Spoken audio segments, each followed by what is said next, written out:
Live 24 news, সত্যের সন্ধানে প্রতিদিন।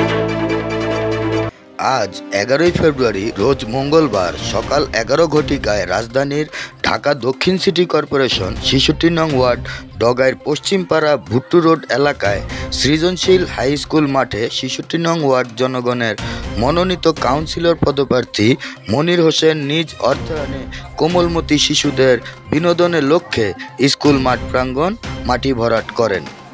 এ সময় সৃজনশীল হাই স্কুল প্রতিষ্ঠাতা পরিচালক সুমন মিয়া, আমির হোসেন, শাহিন মুন্সি, জাকির হোসেন ভুইয়া সহ 66 নং ওয়ার্ড ডগাইর পশ্চিমপাড়া এলাকার গণ্যমান্য ব্যক্তিগণ উপস্থিত ছিলেন। আসসালামু আলাইকুম। শুনুন ভাই, কেমন আছেন?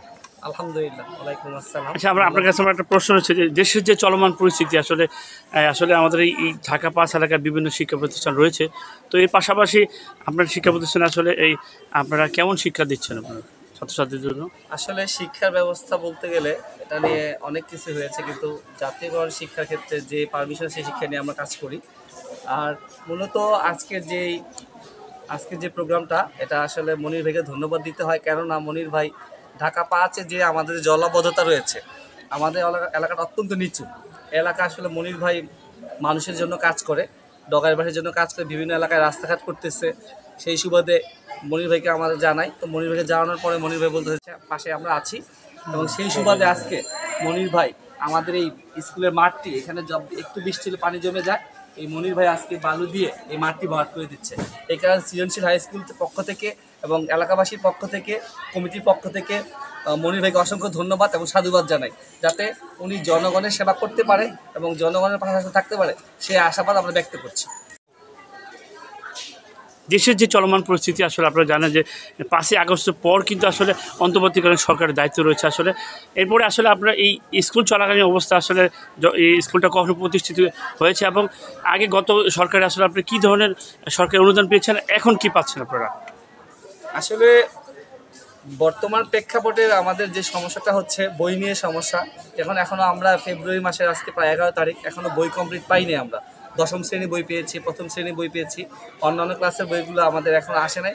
ইনশাআল্লাহ শীঘ্রই পাবো। 5ই আগস্টের পর আসলে সরকার পরিবর্তনের ফলে আসলে এই সমস্যাটা সারা দেশে হচ্ছে। এটা হয়তো চলমান কিছুদিনের মধ্যে শেষ হয়ে যাবে ইনশাআল্লাহ, আমরা আশা করতেছি। শুনুন ভাই, আপনার সাথে আসলে আমাদের সাথে যুক্ত হয়েছেন, সংযুক্ত হয়েছেন ঢাকা দক্ষিণ 66 নম্বর ওয়ার্ডের একজন জনপ্রিয় ব্যক্তি, জনগণের মনোনীত প্রার্থী, কাউন্সিলর প্রার্থী আমরা জানি, আলাস মনির হোসেন ভাই। আসলে আমরা দেখেছি 66 নম্বর ওয়ার্ড এলাকায় আসলে বিভিন্ন অলি গলিতে, রাস্তাঘাটে কিন্তু আসলে দেশের যে চলমান পরিস্থিতিতে কিন্তু উনি উন্নয়নের কাজ করেই যাচ্ছে। তো এই বিষয়টা আমাদের একটু ক্লিয়ার করবেন। আমি তো একটু আগেই বললাম যে আমাদের ঢাকা 5 একটা জলাবদ্ধতা এলাকা, বিশেষ করে 66 ওয়ার্ড। এখানে আপনার মাজার রোড সারা বছরই পানির নিচে ছিল, ইদানিং কাজ ধরা হয়েছে। তো মনির ভাই এইসব চিন্তা করে, আমি একটাকে বলে গেছি যে জনগণের পাশে উনি শুধু ডগাইলে না, উনি দেখলাম যে বামুইলে বিভিন্ন জায়গায় কাজ করে যাচ্ছে। সেই সুবাদে আমরা মনির ভাইকে জানাই।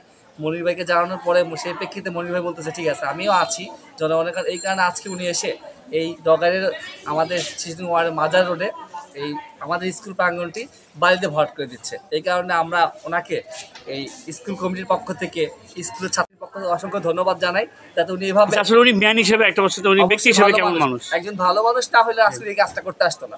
আজকে ভালো মানুষ বিধে কাজটা করতে আসছে। আপনার ডগার অনেক কে কাজটা করতে পারছে বলেন, কিন্তু আজকে উনি এই কাজটা করে দিচ্ছে, এই ওনাকে অসংখ্য ধন্যবাদ। বিসমিল্লাহির রহমানির রহিম। আজকে আমি যে সৃজনশীল স্কুলে বিসমিল্লাহির রহমানির রহিম, আজকে সৃজনশীল স্কুল যে আসছে, যে কাজটা খেলার মাঠের জন্য কাজ করা হইতেছে, এটা আসলে আমি যে এর আগে বলছি যে আমার ধারাবাহিকতা যে কথা বলে আসছি যে 66 নম্বর ওয়ার্ডে আমি উন্নয়নমূলক যত কাজ আছে ইনশাল্লাহ আমি চেষ্টা করব করে দেওয়ার জন্য। তারাই ধারাবাহিকতা হিসেবে আজকে এই জায়গায় কাজ করা। এই জায়গায় বাচ্চারা, ছেলেমেয়েরা আপনার খেলাধুলা করতে পারে না, একটু হলেই পানিতে আপনার জলবদ্ধতার সৃষ্টি হয়ে যায়। সুমন আমাকে বলছে এই ব্যাপারটা নিয়ে, তখন আমি বললাম ঠিক আছে, আমি চেষ্টা করব যত দ্রুত সম্ভব এই কাজটা করে দেওয়ার জন্য।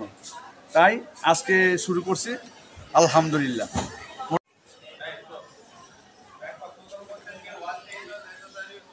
মনির ভাই, আসলে আমরা এই 5ই আগস্ট পরেও আসলে দেখেছি, 5ই আগস্ট আগেও দেখেছি, আসলে এই ঢাকা দক্ষিণ ৬৬ নম্বর ওয়ার্ড। আপনি কিন্তু আমরা দেখেছি জনগণের মনোনীত প্রার্থী হয়েছে। আসলে জনগণের ভালোবাসাটা কী অর্জন করলেন, আসলে এই যে রাস্তাঘাটের উন্নয়ন, স্কুল কলেজ, আমরা দেখছি মসজিদ মাদ্রাসা থেকে শুরু করে সব জায়গায় কিন্তু আপনি সহযোগিতা করছেন। আসলে একটু ক্লিয়ার করবেন, এই সহযোগিতা কি আপনি নিজের অর্থদানে করছেন? আমার নিজ অর্থন থেকে করতেছি। আর আমার কাছে হচ্ছে 5ই আগস্ট আগে আর পরেও সেটা কথা না। আমার কথা হচ্ছে আমি উন্নয়নমূলক কাজ শুরু করে দিচ্ছি সেই প্রথম থেকেই, এবং তারই ধারাবাহিকতা কাজ করতেছি। আমার হিসাব চলছে কি এই জায়গায় যে ৬৬ নম্বর ওয়ার্ডে অনেক রাস্তাঘাট, তারপর ড্রেনেজ অবস্থা খুবই খারাপ। সেই জন্য আর কি যতটুকু সম্ভব আমি চেষ্টা করে দিতে। আর জলবদ্ধতা তো প্রতিনিয়তই হইলে দেখা যায় কি সমস্যাটা পড়তেছে মানুষ। আর বৃষ্টি আসার আগে আমি চাইতেছি কিছু আছে, আপনার ড্রেনের কাজ আছে, খালের পরিষ্কার করা আছে, এগুলো করতে হবে। এই সকল কাজগুলো করলে বিশেষ করে বামল নিম্ন সাইড অঞ্চল তো আপনি পানিতে ডুবে যায়। যে আপনার মাজার রোডটা রয়েছে, মাজার রোড থেকে আসলে স্কুল পর্যন্ত একেবারে কিন্তু বেহাল অবস্থায়। হ্যাঁ, এই মাজার রোডে দেখেন প্রচুর বৃষ্টিপাত হলে মাজার রোডবাসী চলাচল করতে পারে না, অনেক কষ্ট করছে তারা এই ব্যাপারটা নিয়ে। কিন্তু দেখা যায় আমি ওই সময় থেকে ভালো ভরাট করে, আমি যে স্টিল থাইকা আমি অনেক কিছু মোটামুটি ভরাট করে দিয়েছি যাতে মানুষ চলাচল করতে পারে। আর আল্লাহর অশেষ রহমত এখন সরকারিভাবে কাজ শুরু হয়েছে, এখন মোটামুটি মানুষ এটা থেকে একটু পরিত্রাণ পাবে আশা করি। মনির ভাই, আসলে ৬৬ নম্বর ওয়ার্ডের আপনি জনগণ, আসলে আমরা দেখেছি যে আসলে গরিব দুঃখী মানুষের মাঝে কিছু আপনি দাঁড়িয়েছেন, উন্নয়নমূলক কাজ করছেন। বিশেষ করে আমরা দেখছি যে রাস্তাঘাটের উন্নয়ন করছেন। আমরা জানি যে ঢাকা দক্ষিণে, ঢাকা ৫ এলাকায় ৬৬ নম্বর ওয়ার্ডে একেবারে বেহাল অবস্থা।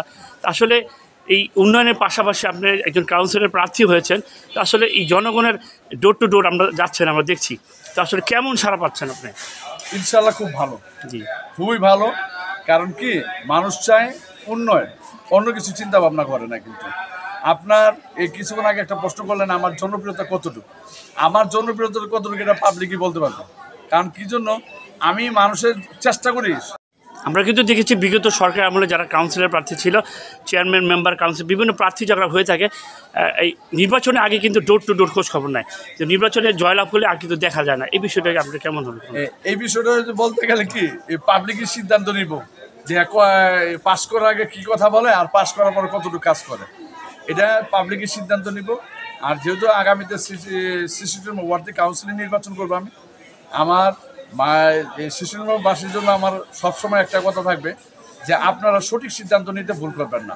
কারণ আপনাদের সিদ্ধান্ত কিন্তু একজন ভালো যোগ্য প্রার্থী আসবে, আপনারই নির্বাচন করতে পারবেন যে ভালো প্রার্থীটা কে, তার কাছ থেকে আপনি ভালো কিছু আশা করতে পারেন, এছাড়া অন্য কিছু আশা করতে পারেন। এর পাশাপাশি মসজিদ, মাদ্রাসা, কবরস্থানও দেখেছি আপনি আসলে সহযোগিতা করেছেন। হ্যাঁ, আমার ঘটনা হয়েছে একটা গার্জেনের কাছে ছেলে মেয়ে যদি 5টা থাকে, ঠিক আমার কাছে রাস্তাঘাট, স্কুল কলেজ, মসজিদ, মাদ্রাসা, মন্দির, কোন সব কিছু আমার কাছে সমান। আমার কথা হচ্ছে এই জায়গায় উন্নয়ন করতে হইব, এছাড়া অন্য কিছু নিয়ে আমি চিন্তা করতেছি না। উন্নয়ন করতে হইব, সোজা কথা।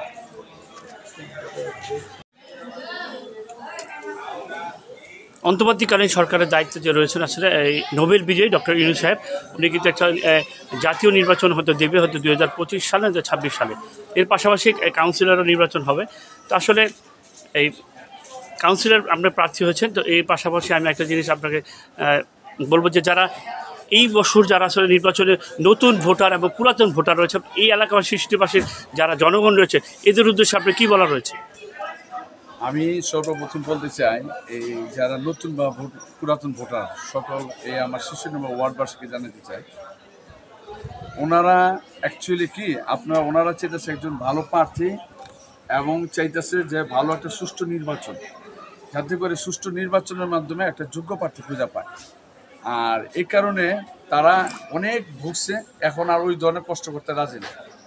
তাই আমার এই ওয়ার্ডবাসীকে জানাইতেছে আমি আমার পক্ষ থেকে আন্তরিক শুভেচ্ছা, অভিনন্দন।